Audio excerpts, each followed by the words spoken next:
Linden Fins was toe matriek geweest, hy het saam met my geswem en ek het gesê dis wat ek wil doen. Maar my ma het my gesê, okay, great, ek kan Amerika toe gaan, maar jy gaan nie vir dit betaal nie, jy moet self daar uitkom. En ek het toe vir myself gesê dat dis my doel. My doel is om in Amerika te gaan swem.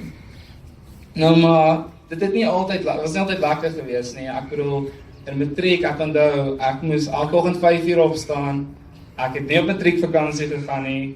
Ek het 6 weke van die jaar moes ek vir die onderwysers kom vra of ek my eksamens kan skryf, want ek moes gaan swem het.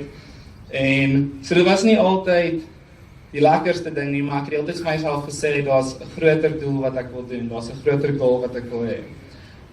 Toe na matriek het ek vir 'n jaar in Durban gaan swem en ek spot altyd, maar ek sê ek het my lewe omgeswem vir die jaar. Maar ek het geweet dat weer eens wat die groot doel is.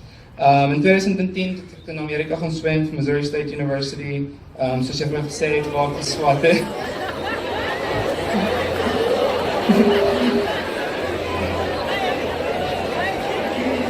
Ja, so ek as Afrikaans kry.